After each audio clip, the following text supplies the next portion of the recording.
I think we all start off with a worldview when we get out of college or as we grow up about what's the world and our role in it.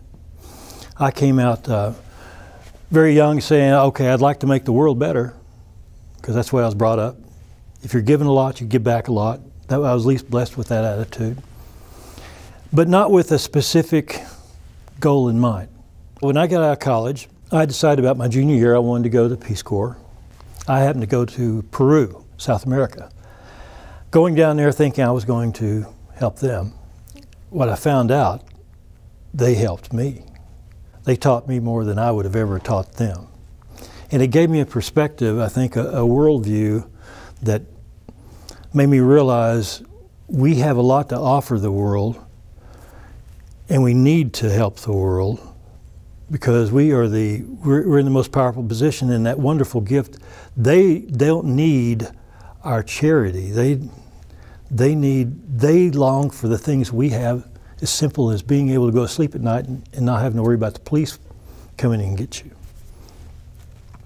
So that was an eye-opening experience to sort of seeing the world and our responsibility in the world. So then I go to work. I go to work at Arthur Andersen, which became Accenture. And that was wonderful client work. You're out there working with different clients. You get to learn a lot, focus on that. And then about 32, after I'd been there 12 years, and I'd always pictured myself being there the rest of my life, because I think we all long to belong to a great organization, and they were a great company. They decided I wasn't so great for the company, and it's an up or out. And so I was fired after 12 years. Now, when you're 32 years old, I was maybe 34, I can't remember, those years run together, but at that age, I thought my life was over. I'm a complete failure. But odds have it, there was Ernst Young was starting up a consulting practice in a different part of the country, and my skills were needed, and they offered me a job. I lived in Dallas, offered a job in Chicago. And I talked to my wife, and she said, well, if you're a whale hunter, we have to go where the whales are. So we moved to Chicago, not knowing much about it. We decided that I'd put all my friends at work, and once you don't work there anymore, it's kind of hard to have all those friends. So we said, when we go up here to Chicago, we're going to center our friends around community and our church, people who don't care where you work or any of that kind of stuff. And we did that, and it was great working at Ernst Young, and one of my clients was Walgreens, and I ended up out there 5 years on the job. And I became a partner and successful, and was getting ready to roll off of that engagement and go down to my new office in Chicago. And the head of HR invited me out for breakfast and said, on Valentine's Day, 1992, I remember it because he said, well, you've been out here and we think you're pretty good and you haven't made that many people angry. And what was my predecessor is going to retire. Was going to retire in 3 years, and they said, if you don't mess it up, we want to bring you aboard as the vice president. If you don't foul it up too much, it's your job. And that's how I started at Walgreens, and my predecessor retired after 4 years. And I got that role, and I got to stay in it for 16 years as a senior vice president reporting to the president. For 16 wonderful years in a growing company with a great culture and a great opportunity.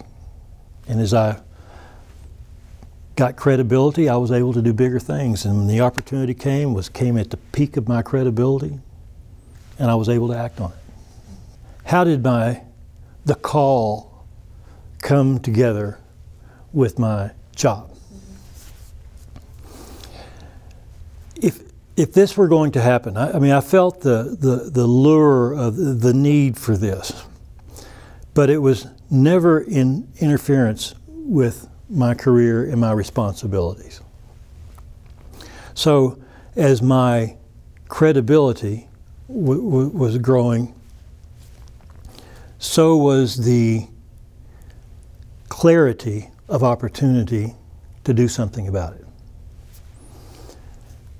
So when we came down to, when we decided to do something big, and that was to open up a building of 600 people and 1/3 of the workforce people with disabilities, something had never been done. It was couched around, we can achieve all our business objectives without sacrifice. And we can hire a large number of people with disabilities, people who have never had a chance before. It wasn't an either or. It wasn't an, because if it had been an either or, and because one of the things we wanted to do about this, we wanted to demonstrate to the world that this is possible. And if we had given up on any business objectives, people would always say, well, that's great, you can do that, Walgreens, because you're a successful company. We wanted to be able to do this, to come to open the doors to the world and say, we're as stingy as anybody else and have to serve shareholders just like everybody else, and it works. And it's real, and it's not we talk about it, we can show you. And that was, so it aligned completely, and I think that's when the call is right, or when you find that opportunity, it's not a question of either or. If it can be an and, because you can't live in two worlds. I mean, too many of us have work, okay, I do this in my private life, I do this thing in work. I have a different set of ethics at work and a different set of ethics at home. I don't think that works. It's when it's all integrated, that's when it has power, and has authenticity, and has integrity. When you find that call, it's always a call around somebody else. It's not about self. And that gave me the courage to actually do it and go forward and get up every morning and say, this is worthwhile doing.